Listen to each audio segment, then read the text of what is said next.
an art that we have mastered. WESN Film Studios comprises a collaborative team of experts with extensive industry experience locally, regionally, and into your business to successfully communicate with your preferred audience. Depends on the strength of the stories you tell.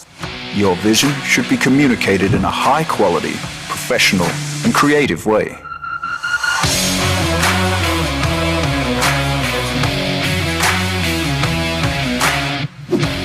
From concept to post-production, advertising to film, multi-camera productions, live events, streaming, and virtual conferencing, we are WESN Film Studio. Let your own unique voice be heard and your vision realized. Call us today at 628-5835 for your next production.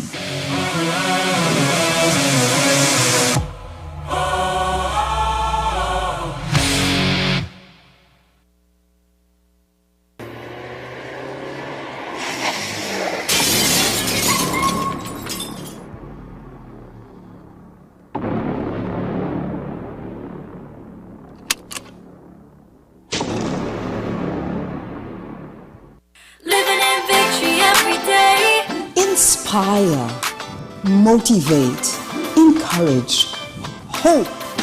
It's about topical issues. It's about everything that you would want to know about hope, about life. At the end, you're going to say, yes, if he can do it, I can do it too. If she can, I can do it too. No matter what they say, living in victory every day. Nicole Lawson Live, living in victory every day. Every Sunday at 8 p.m. and Wednesday at 4:30 p.m. on WESN.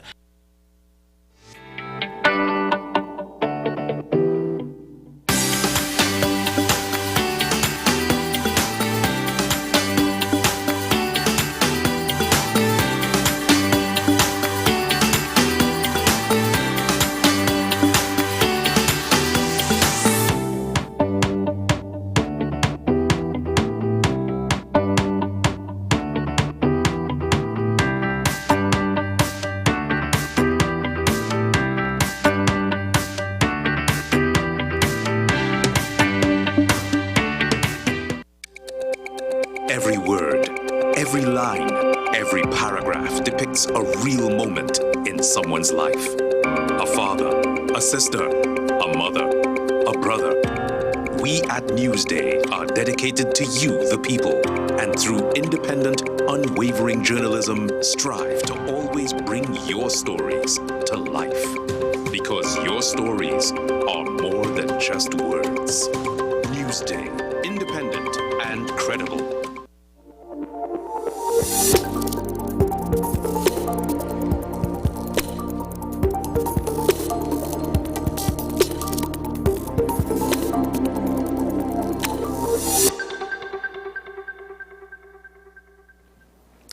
This is 10 Questions. I'm Andy Johnson. Welcome to the program. Black Stalin was black. His skin was black, of such a variety that you don't see much anymore, except perhaps in Tobago. The kind of black skin that the mighty Duke lionized in the 1970s. Black is beautiful. Look at the gloss. In the area where I live, in the Rima side, most of the people are not black. They are kind of reddish, brownish, pale reddish, not Duke's black, or black like Stalin. Stalin was black. He himself called himself Black Stalin. He sang for and about the black man, Africa. Those were the opening stanzas in an article carried in one of the newspapers here in Trinidad and Tobago on January 12th, just a couple of days ago. It was headlined, "The Importance of Black," and the author was Dr. Wayne Kublal Singh, among other things, a social and political philosopher in Trinidad and Tobago. He has audiences far and wide. He's agreed to talk with us on this subject. The importance of black is what the article was headlined. Dr. Kublal Singh, good to see you. Thanks for coming on. Hi, good morning, Mr. Johnson. All right, good to have you. Give us a sense of why you wrote this piece and said some of the things you said in it. There's much more that I want to quote from, but give us a sense of what motivated you. Well, I knew that Black Stalin had died. I didn't feel any strong feeling about his death. I like Valentino, I like Shadow. I felt very strongly about their music and some of the gems of Black Stallion. But when I switched on Facebook and I saw the throngs of African people in the main, with the Mokojombi and the drums and the festive celebratory style and his wife chipping along, I was very, very moved because here I saw the magic of Africa, something that had come here since the 16th century and that had lingered on so long, and it was still there, vibrant. And Africans, especially dark-skinned Africans, had come out of their settlements and of their tenements and out of their posh homes, wherever they lived, and they had come to celebrate this kindred moment. We all know what Black Stallion represents, and we all know he was Rastafari, and I felt that here is a link to Africa that I had not really seen for a while. And I felt so happy that there is a chance for Trinidad and Tobago again, because here is Africa expressed in all its resplendent glory. And I think that all of those who have kept Africa alive over these centuries must be congratulated, because it is a terrific, powerful move to keep Africa for so long. I don't agree totally with Dr. Eric Williams that now we must represent Mother Trinidad, Mother Syria. I think Grandmother Africa and Grandmother everything, Syria, Lebanon, Europe, they must be represented and they must be saved in our memories, and we must try as best as we can to learn as much from these cultures, especially in a world where there is mass homogenization because of popular movement, trying to convert everything to a single common denominator, one taste, one look, one view. And you hardly find black-skinned people again, except in Tobago. As I said, especially in Rima, where I live, it's more brown-skinned people. So it is good to see Black Stallion, dark skin representing black man, black philosophy. Right, you say I'm very moved by that. You say I felt a sense of a great solace on opening my Facebook page, as you said, to see the celebratory funerals streaming out into the streets of San Fernando. There I saw what I had not seen for a very long time, Africa. Yes? You see, well, when it's exactly as I expressed, you know, there was the African dance, the African music, and the African camaraderie, and the African celebration, and some of it is, of course, is mixed up with the Rastafari. Rastafari is the only true indigenous West Indian religion which I know, which is very positive, very indigenous, very ital. And I was very glad to see that mixture of Africa and African religion being portrayed on the streets in such a celebratory move. But I think what is important, what I'm saying is that it is very important that link to Africa is kept, because that is our maternal, or that is the maternal heritage of African people, and they should never abandon it. They should always keep that link, because there is so much wisdom in African knowledge and philosophy and knowledge of being and the afterlife and so on, and that is a very important link, and it must be kept. Yeah, and you say, when I saw it, I felt all is not lost for Trinidad. Yes, we've become a kind of consumer society, you know. We've all been converted to motorcar drivers and persons who have been accommodated to modern kind of capitalist living, working for the corporations, working for governments and so on. And it is very good to see that there is some groups of persons who have kept their light of Africa burning here in Trinidad and Tobago. And I think that that connection is absolutely vital. You know, it's absolutely vital that it is kept, because diversity is very important. Not only the diversification of the economy, which we find is so hard, but the diversification of ethnicity and the celebration of ethnicity and the recognition of ethnicity. I celebrate it wholeheartedly, and we should, for all the ethnic groups, celebrate our ethnicity. And I think we should declare Trinidad and Tobago a cosmopolitan republic, you know, because that is what is very special about us, our ethnic diversity. And it is very good to see that Africa is so much alive on the streets.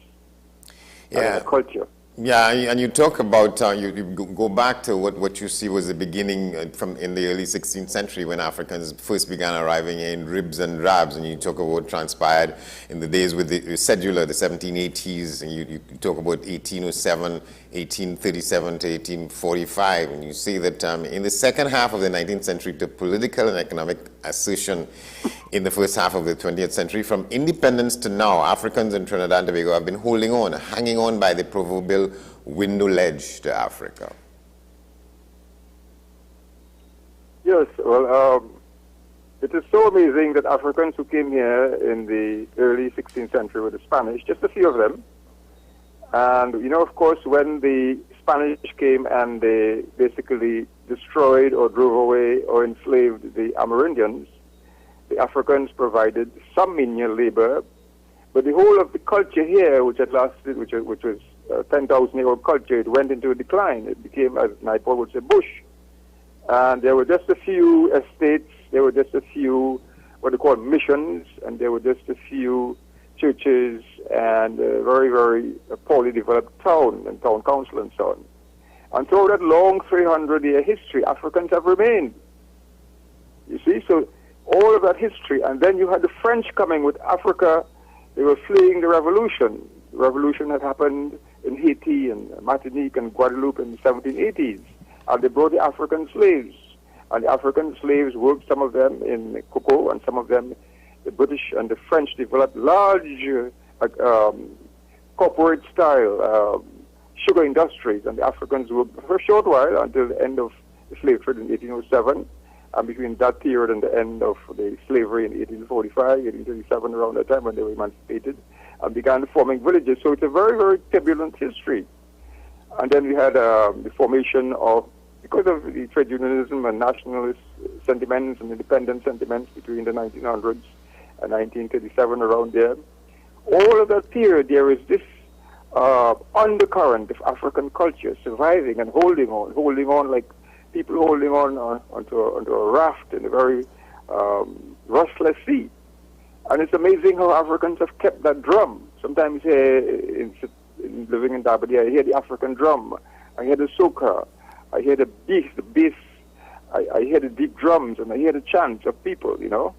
And it's amazing how over 300, 400, 500 years the culture has, people have kept on to the culture and kept it alive, and it needs to be enriched by more contacts with Africa, more contacts with African people, more contacts with African language and ceremony and style and so on. And I totally advocate that. Yeah, because you said this has happened despite what you call the hurly-burly waves of the estates and plantations, the Western corporate media, our education system, books and newspapers and TV, and detached and alienated political elites trained to represent the colonial boss and neo-imperialists to corral the African and the indigenous. You see this as a evidence of a struggle that was ensued by that, but that Africa has survived in Trinidad and Tobago. Yes, well, of course, when the British and the colonials took over the indigenous culture here, they established education institutions like Queen's Royal College and Naparima College, bishops and so on in Tobago. And the whole point of this was a kind of a way of training people like Dr. Rowley and Kamala Prasad Bisesta and Andy Johnson and Wayne Kublal Singh to basically represent their interests in these societies, represent first plantation interests, corporate interests, imperialist interests, now metropolitan interests. So that was the idea, and the idea was basically to exterminate Kublal Singh and his Hindu culture and his Sikhism and the Johnson, who probably had Zulu roots or West African roots or some roots with Mandingo. The idea was to conquer those indigenous resisting forces of Africa and wherever else and impose a culture or a class of people like Dr. Rowley, Kamala Prasad Bisesta, Kublal Singh, etc. would go to Naparima College, go to Queen's Royal College, go to St. Stephen's, go to Bishop, and basically represent their industries here, whether it's oil or aluminum or trade and so on. And so that is where we are caught up now. We're caught up in that dilemma. How do we move from these English-educated and English-indoctrinated citizens to develop indigenous culture? And that is why we need the best of Africa here. We need the best of India and the best of Syria and the best of Lebanon and the best of China.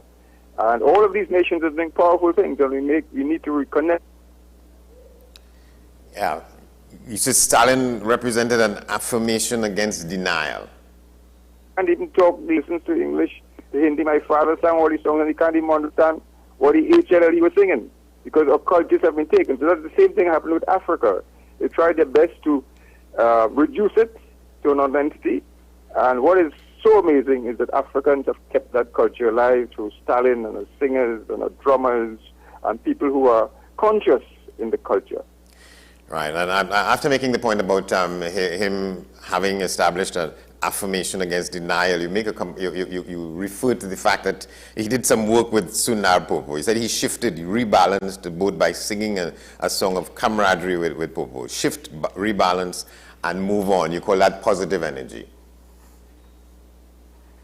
Yeah, well, once he was asked the question about his song Caribbean Man, he said, well, who are the Caribbean man? Who is this Caribbean man who came in the same ship, in the same boat, in the same ship, the Caribbean man?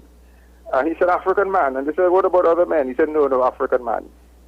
So that was a moment, perhaps, which he could have figured it out better or thought it out better, or he probably meant that. But then afterwards, you know, if he was thinking he was sort of Afrocentric, he basically destroyed that perception by making this song of camaraderie with Sundar Popo, and in fact, inviting Sundar Popo on the stage with him.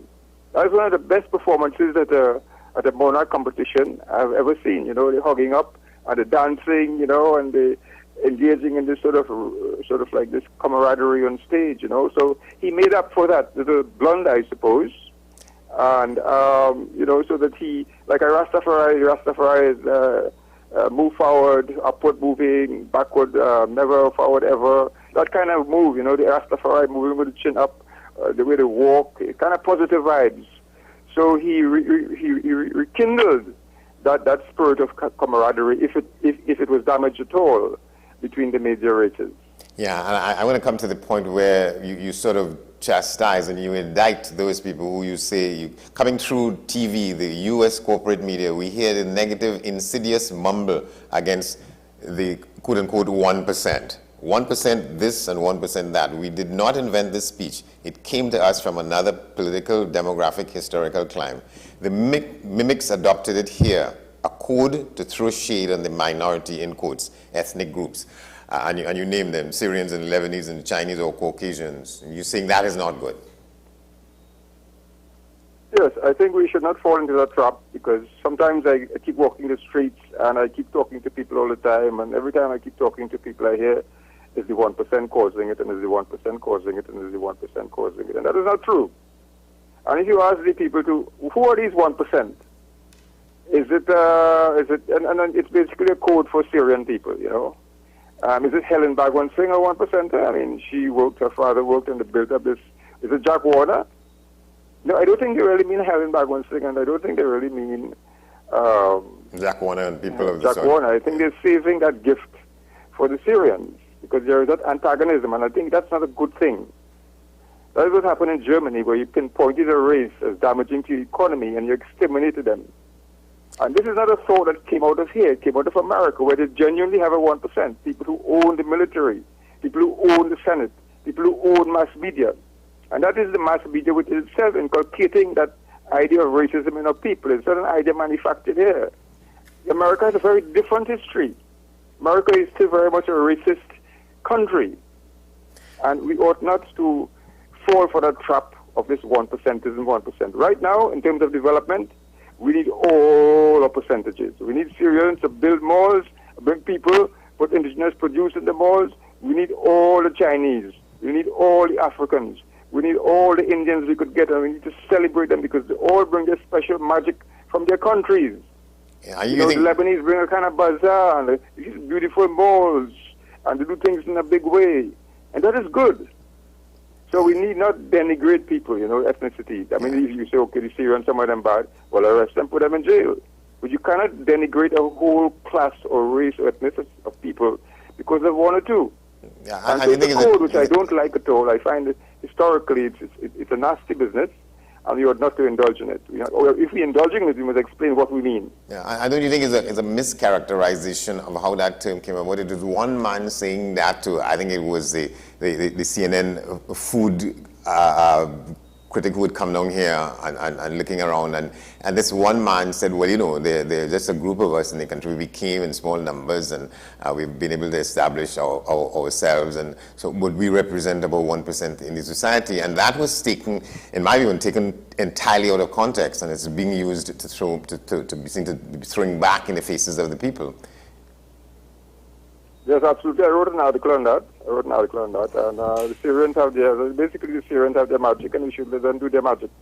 We should not let them back into a corner, you know, where they have to build security-gated communities, where they have to own these gun-toting security companies, where they feel that they're pushed into a corner and they have to defend themselves. That is not a good way to live. And I hear people going, Chinese man. You know, we had done this kind of talk. What is this Chinese man about? You understand? That is very offensive. See, at least learn to say Chinese. You can't back the Chinese into a corner too, you know. You can't back people into a corner. That is not good. This is a cosmopolitan society, and we have to maintain that very strong position, not just for cultural, but for also economic reasons, psychological reasons. Yeah, well, I think I've had my say, Mr. Johnson. I think I've spoken now. You hit back against this notion that, you know, we talk about being, you know, better and stronger in diversity, but you're saying that there are forces which continue to push against that, and there are some people who don't put that where it should. They celebrate diversity in the country. And absolutely, diversity in all respects, diversity in the economy. We should change the face of Trinidad and Tobago economically with projects. There are a huge amount of projects right now with oil and gas, but we need to revive a lot of these projects that were abandoned: cocoa, coffee, sugarcane, carambola, coconut, all of these things, solar cells, panels, batteries, wind turbines, all of these projects making our own battery. So diversifying not just a culture, and everybody must participate in it, you know, but basically diversifying our business culture and diversifying, and that diversification drive has to be driven by everybody. It cannot just be driven by one or two groups. You know, so that is a very strong. It's not just, we're not just talking about something that is philosophical. This is very important for the economy. All different people. Africans bring a certain kind of market system here. The old African ladies who would sit in the corners and sell dinner mint, and then walk for miles back to Moruga. The Amerindians who would come across the territory and trade in monkeys and cages.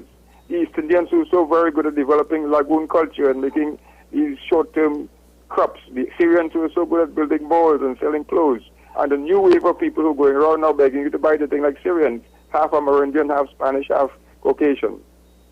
All of these are part of a mix, and they all have their different economic agendas and enterprises and systems and style, and they all must be part of the mix. That's what makes us rich. Yeah. And you think we have a lot of work to do still to get to that point where we celebrate our diversity, we celebrate our mixes rather than to try and separate us one from the other, as you allege is the case for some people. Some people see that as their role and function. Well, I think we have to change the political system. Both sides of the parliamentary aisle, they still preach that kind of politics. And I think if the leadership accepts diversity as a heart and soul acceptance, they accept cosmopolitanism as an agenda, they accept it. Not just to boast about it and parade it in a very superficial way, you know, but to accept it in a very gentle and a nice way. No big thing, yeah, cosmopolitan. And to celebrate all of these cultures and all of these economic systems. Because it's badly needed at this time for the 21st century. We need to diversify because you can't all do like the Americans are doing, or like the Chinese are doing, or like the Indonesians are doing. Everything is homogenized into one kind of business culture. We have to create different kinds of business cultures here, you know, because we're going to have a lot of wars coming up. We're going to have a lot of recessions coming up. We're going to have the impacts of climate and global warming. We need to start to take care of ourselves, and we need to be able to protect and preserve and celebrate each other. So it's not just sort of like an ideological agenda. It's a very strong economic. It's a defense. It's a defense against the wiping away of diversity, the wiping away of ethnicity in large metropolitan countries. If you look at America, for example, there is this attempt to homogenize culture, make big farms, big estates, and global conquest and that kind of thing, global ownership of energy and global ownership of media and global ownership of communications. We have to maintain our diversity as a challenge to the world order. So this is sort of going counter to the notions about globalization. We have to cut a path through that. That's what you're saying. But you're not seeing... Absolutely. Mr. Johnson is speaking like a prime minister already. Yeah. But you're not seeing that we're taking the steps really to move us from here to there. Well, hopefully our calypsonians, as musicians always do and philosophers always do, they lead the beat for any revolution. And hopefully there are a lot of calypsonians who succeed Stalin, who would articulate this message, to celebrate each other. And we'll get there with the help of the calypsonians and the others. Although you say that he was not your favorite, you call names, you prefer Shadow. You say, I prefer Shadow and Valentino, then Kitchener and Sparrow and Rare Gems by Stalin himself. I prefer Sparrow because I find Sparrow had a kind of base that I like, and a kind of philosophy which is kind of quizzical and kind of mysterious, and a kind of he was always sort of like I wouldn't say eccentric, but very, very perplexing philosophically. And I like that about him. And I like Valentino, his mood, his voice, very beautiful sounding. Some African children have a beautiful voice. He has that voice. And of course, they are greats. Stalin sing, for example, Vampire Passing, Keep the Chalice Burning. I love that song.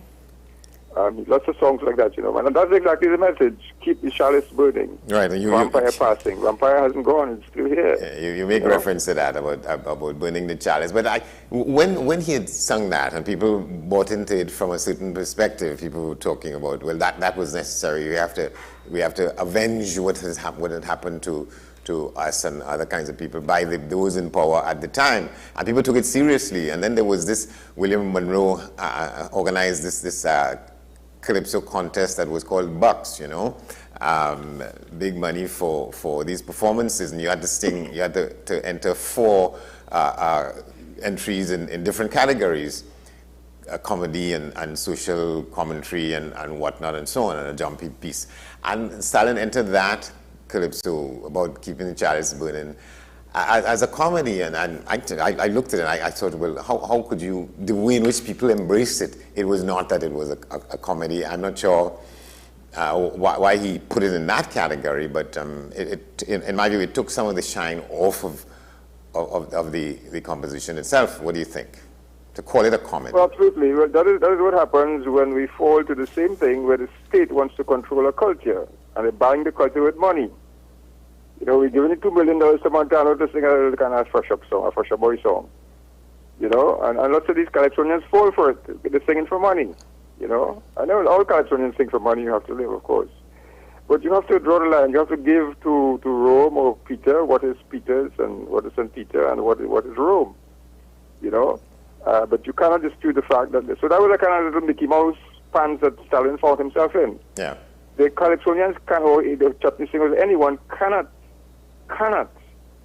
fall prey to becoming assimilated by the state and doing what the state wants and doing what the competition judges want. You have to be independent. Look at Sparrow when he came out in 1962. He was bad and brave. You have to be bad and brave. That is the calypsonians' mission, to be bad and brave and attack these guys. You can't collude with the political party. What kind of thing is that? You can't collude with the state. What kind of thing is that? If anything, collude with the people and the aspirations of the people. So that was a little Mickey Mouse moment in our history. I'm glad he got out of it and became himself again. Yeah. It's important for the calypsonians to know the difference, to know when they're singing for money and to know when they're singing for the people. Yeah, and then I think that Stalin, he caught himself, and then he went back to his own and he sang his songs. And I don't think he died a rich man. I don't think Shadow died a rich man. When you have your voice, nobody could pay you for it. I was writing hundreds of articles for newspaper. I never get a cent for it, Mr. Johnson, that article. I've been writing for 20 years now. I don't take any money. Because I don't want to take any money from any news media. Right. And so that was a decision you made. You opted not to. It's not that absolutely. All right, but going back... I don't know what will happen to me. Maybe I'll be writing an article now to please somebody. Yeah. But I can't do that. And you think that happens? It happens, yes, because when I was on the hunger strike, I met a few Californians. They don't want to say about Kublalsi because, boy, they had to complain now. The government not giving me the money. The government not giving. Imagine a Calypsonian telling me the government not paying them enough or not giving me the money. What kind of thing is just a Calypsonian? Yeah, and you were seen as somebody who was opposing the government at the time, and people, some people were. So they can't support me because, they can't support Kublalsi because I attacking the government. I didn't attack the government attacking us. Yeah. That is the kind of thing that, as I'm saying that Calypsonians have to make the money, they have to sing in the competitions, but they have to know where to draw the line, they have to know, they have to have the pieces now. It's like a lawyer, a lawyer will do certain free cases because of his conscience, but he will have to lose to make his money to pay his office stationery and the secretary and so on. It's the same thing. Yeah. And then going back on Stalin, when he sang, we could make it if we try. It's being celebrated now. It has been celebrated as over the years when some people look back on it or they forget what happened when it was the #1 calypso in the country. But it created a controversy as well because some people saw it as a way of supporting the government that was in the country at the time, which was the NAR, because he talked about things hard here and people leaving and going away, but he was advising against that because he was saying we could make it if we try. And there were those people who were against it because they felt that it was sort of to help give sustenance to the NAR, which, Well, there are certain tidal moments in our history, right? One was then when Eric Williams appeared on the scene and he actually took over. And Sparrow fell into the movement. I mean, it was a popular movement. It wasn't an isolated movement. It wasn't a racial movement. It was a popular movement for independence. And he's saying, if you put a hand and I put a hand, yes, then we will see, in no time at all, for one and for all, prosperity. Not so? Yes. I wish I could have sing it. So the NAR time also, Sparrow came back on that time too. Remember he sang, take your seat, and go? Well, yeah, because Stalin got involved in it because it was a popular movement. It was a popular movement because people had gotten fed up with the PNM and they saw in NAR something different. So that is what Calypsonians and they do. They lead the culture which leads to political change, and I wouldn't criticize him for that. He is part of a popular movement. Yeah. That's what they do. That's what in the French Revolution, all of the philanthropes and the philosophers and so on were part of it. Well, of course, the NAR crumbled and so on and disappointed everybody. And Abu Bakr took over the scene, and this culture reigned for a short while, or a long while. And that is how it ended. Much more we could go into, but we have to leave it there. Thank you very much for this discussion, Dr. Kublai Singh. Okay, thanks, Mr. Johnson. Thanks very much for inviting me. God bless you and your channel. Very welcome. We will keep it going here as the best we can. We keep the chalice burning, to take a quote, leave us with a quote from the great Black Stalin. This has been 10 Questions. I'm Andy Johnson. Thanks for watching. We'll see you next time.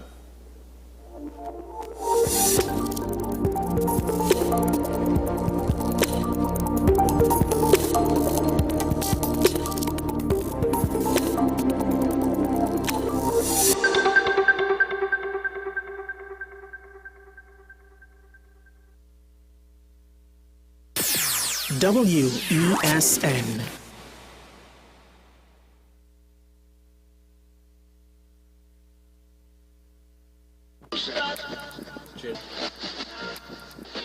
Bing bang bong bang bong. It's Naila. Viking ding dong. Down. Pretty, yeah. All I need is a good time. All I need is my friends by my side. No stresses as day and night. No fight is only good fight. So tell them take the time because we going right down. I say the rum can't waste our fun.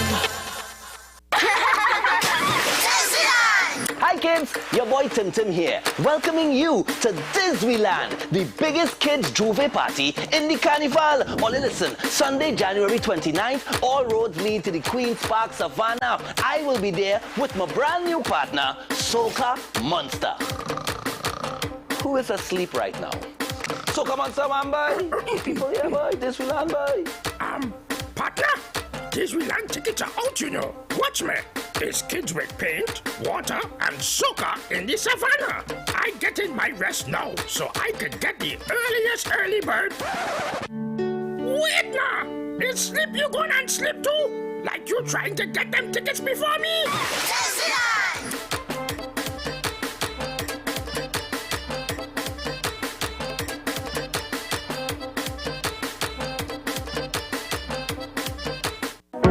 I'm Andre Elbertis, and you're watching WESN, the content capital.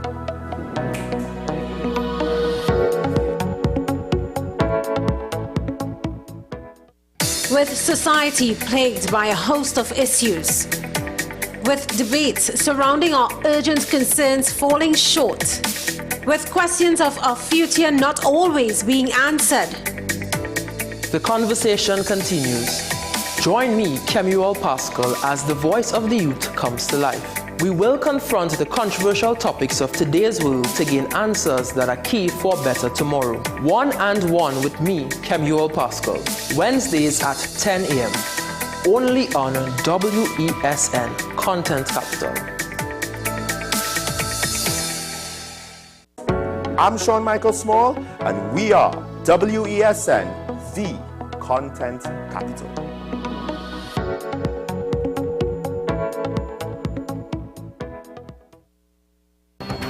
The issue, the continued rise in the price of flour and its impact on the cost of living in Trinidad and Tobago. How should we go about it? I want to ask you, what has been revealed to you about the state of vulnerability in the country because of this exercise and because of what we're going through? Is the government